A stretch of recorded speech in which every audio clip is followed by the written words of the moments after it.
Hi, நான் உங்கள் சுதா சந்தோஷ். நம்ம இன்னைக்கு பார்க்க போகிற வீடியோ என்னென்னா மாசி மகம். ஸோ நம்ம முருகர் குழந்தை அப்படின்னும் போது விசேஷமான நாட்களில் ரொம்ப முக்கியமான நாள் அப்படின்னா மாசி மகம்னு சொல்லலாம்.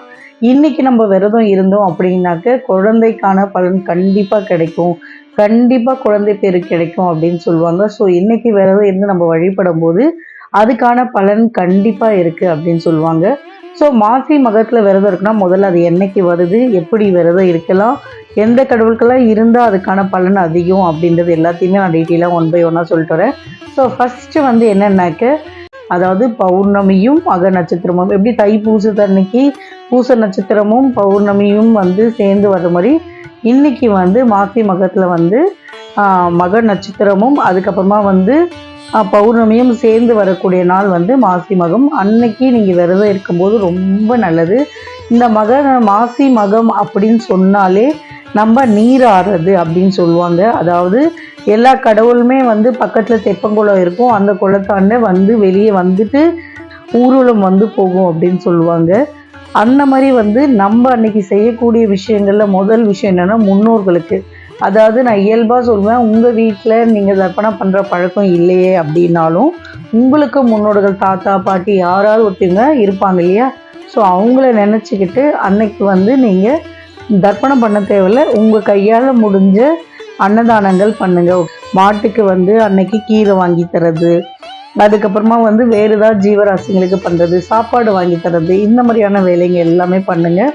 அதே மாதிரி பக்கத்தில் இப்போ குளம் இருக்குது, ஏரி இருக்குது, ஆறு இருக்குது, கடல் இருக்குது அப்படின்னா உங்களுக்கு நீச்சல் தெரிஞ்சால் நீங்கள் போயிட்டு அதில் குளிச்சுக்கலாம். அப்படி இல்லைனாலும் அந்த குளத்தில் இருக்கிற தண்ணியை எடுத்து தெளிச்சிக்கோங்க, ரொம்ப நல்லது. இல்லை என்னால் அது மாதிரிலாம் எங்கேயுமே போக முடியாது, நான் எப்படி நீராடுறது அப்படின்னீங்க, நீங்கள் குளிக்கிற தண்ணியிலேயே கடைசியாக நீங்கள் முருகருக்காக விரதம் இருக்கீங்க, நீங்கள் எந்த கடவுளுக்காக இருக்கீங்களோ அந்த கடவுளுடைய ஸ்லோகம் சொல்லிக்கோங்க. இப்போ நீங்கள் முருகருக்காக இருக்கீங்கன்னா கடைசி சொம்பு தண்ணியை ஊற்றி ஓம் சரவண பவ அப்படின்னு சொல்லிட்டு காலையில் உங்கள் விரதத்தை ஆரம்பிங்க. ஸோ விரதம் ஆரம்பித்த பிறகு நீங்கள் அன்னைக்கு முருகருக்காக இருக்கும்போது பச்சை கலர் நிறம் துணி வியர் பண்ணுங்க அப்படின்னு சொல்கிறேன். ஸோ அந்த மாதிரி நீங்கள் வியர் பண்ணிக்கோங்க, அது ரொம்ப நல்லது. அதுக்கப்புறமா உங்களுடைய இது என்னென்னா, உங்களுடைய வேண்டுதல் என்னமோ அதை முருகர்கிட்ட முதல்ல பொறுமையாக காலையில் சொல்லிவிடுங்க. சொல்லிவிட்டு சாயந்தரம் 6 மணிக்கு மேலே உங்கள் விரதத்தை நிறைவு பண்ணிக்கோங்க. அப்போது என்னன்னாக்க வெற்றிலை தீபம் ஏற்றலாமா, வேல் பூஜை பண்ணலாமா அப்படின்னா கண்டிப்பாக நீங்கள் முருகருக்கு விரதம் இருக்கிற அன்னைக்கு வெற்றிலை தீபம் ஏற்றுறது, வேல் பூஜை பண்ணுறது, இது எல்லாத்தையுமே கண்டிப்பாக பண்ணுங்கள். ஓகேங்களா? முழு நம்பிக்கையோடு பண்ணுங்கள். சர்க்கோணம் கோலம் போடுங்க, முருகா முருகான்ட்டு சொல்லிக்கிட்டே இருங்க, ஓம் சரவண பவ சொல்லுங்கள். உங்களுக்கு டைம் கிடைக்கும் போதெல்லாம் முருகர் பற்றி ஏதாவது ஒரு பாட்டு படிச்சுட்டே இருங்க. முருகா எனக்கு கண்டிப்பாக குழந்தை வேணும் அப்படின்ட்டு இந்த மாசி மகத்தில் முழு நம்பிக்கையோடு இருங்க. சீக்கிரமாகவேங்க அது நல்லது நடக்குங்க. ஓகேங்களா? கடவுளுக்கு தெரியும் எந்த விஷயம் எப்போ நடத்தணும் அப்படின்ட்டு. உங்களுக்கு இப்போது கண்டிப்பாக குழந்தை கொடுப்பார் அப்படின்ற முழு நம்பிக்கையோடு இருங்க. அவர் என்னைக்கு மேஜிக் பண்ணுவார்னு சொல்ல முடியாது, ஆனால் எதிர்பார்க்காதப்ப கண்டிப்பாக பண்ணுவார். அதனால் சீக்கிரமாக உங்களுக்கு குழந்தை பாக்கியம் கிடைக்கும். கவலைப்படாமல் விரதம் இருங்க.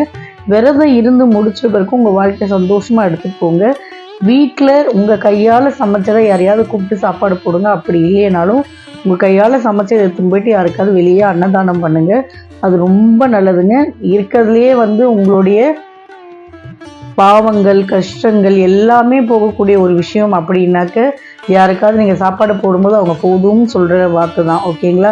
அதனால் அந்த விஷயத்த பண்ணிக்கோங்க. அன்றைக்கி ஃபுல் டேவுமே விரதம் இருங்க. உங்களால் முடியாது அப்படின் போது பால் பழம் எடுத்துகிட்டு நிறைய தண்ணி குடிச்சிக்கிட்டு விரதம் இருங்க. 6 மணிக்கு மேலே உங்கள் கையால் என்ன படையல் பண்ண முடியுமோ அதை பண்ணி இது பண்ணிக்கோங்க. ஒரு சக்கரை பொங்கல் கூட வச்சு நீங்கள் சாமி கும்பிடலாம். மாசி மகத்தன்னைக்கு மறக்காமல் விரதம் இருங்க. ஓகேங்களா? அது ரொம்ப நல்லது. நீங்கள் முருகருக்காக இருக்கும்போது கண்டிப்பாக அதுக்கான பலன் சீக்கிரமாகவே கிடைக்கும். குழந்தை இல்லையே அப்படின்னு கஷ்டப்படுறதை விட சீக்கிரமாக நமக்கு முருகர் பெருக்க போகிறார் அப்படின்னு நினச்சிக்கிட்டு நம்பிக்கையோடு விரதம் இருங்க. அது நீங்கள் நினைக்கிறது கண்டிப்பாக சீக்கிரமாக நடக்கும். முழு நம்பிக்கையோடு விரதம் இருங்க. காலையில் எழுந்து வீடெல்லாம் பெருக்கி தொடச்சி சுத்தம் பண்ணிவிட்டு நீங்கள் குளித்து முடிச்சுட்டு முருகரை பொறுமையாக உட்காந்து வேண்டுங்க. முருகா எனக்கு இதுதான் வேண்டுதல், இதை நீங்கள் சீக்கிரமாக நிறைவேற்றுங்க அப்படின்னு வேண்டுங்க. உங்களால் முடிஞ்சால் வெளியே போயிட்டு நீராடுறது ரொம்ப நல்லதுங்க. ஓகேங்களா? பக்கத்தில் ஏதோ ஒரு கடலை இருக்குது, இல்லை பக்கத்தில் ஒரு குளம் இருக்குது, ஏரி இருக்குது அப்படின்னா அங்கே போயிட்டு சும்மா தண்ணியாவது நீங்கள் குளிக்க முடியலனாலும் உங்கள் வீட்டில் உங்கள் ஹஸ்பண்ட் போயிட்டு வர முடியும்னா அன்றைக்கி நீங்கள் இது பண்ணிட்டு வாங்க. ஏன்னா அன்னைக்கு நம்மளுடைய எவ்வளோ பெரிய தோஷமோ இல்லை பாவமும் நீங்கக்கூடிய நாள் அப்படின்னு சொல்லுவாங்க. எதுவுமே நீங்கக்கூடிய இடம் அப்படின்னா அது தண்ணீர் தான், கங்கை நீர்னு சொல்லுவோம். ஸோ தண்ணியில் வந்து நம்ம இது பண்ணும்போது எல்லாமே சரியாயிடும், நோயே சரியாயிடும் அப்படின்னு சொல்லுவோம். ஸோ அந்த முழு நம்பிக்கையோடு நீங்கள் அன்னைக்கு வந்து நீராடிட்டு, அப்படி இல்லை நம்ம வீட்டில் நீராடுற தண்ணியிலையும் வந்து ஓம் சரவண பவ அப்படின்னு சொல்லிட்டு கடைசியாக நீராடிட்டு அதுக்கப்புறமா வந்து பூஜை ஆரம்பிங்க. எப்போவுமே நம்ம முருகர் ஃபோட்டோவை தனியாக எடுத்து வச்சுக்கிட்டு சாமி கும்பிட்றது ரொம்ப நல்லது. ஏன்னாக்க நம்ம அவரை மட்டுமே பார்த்து நம்மளுடைய கான்சன்ட்ரேஷன் அவர்கிட்ட மட்டுமே இருந்து பொறுமையாக கீழே உட்காந்து முருகா என்னுடைய வேண்டுதல் நிறைவேறணும் அப்படின்னு நினச்சி இது பண்ணுங்கள்.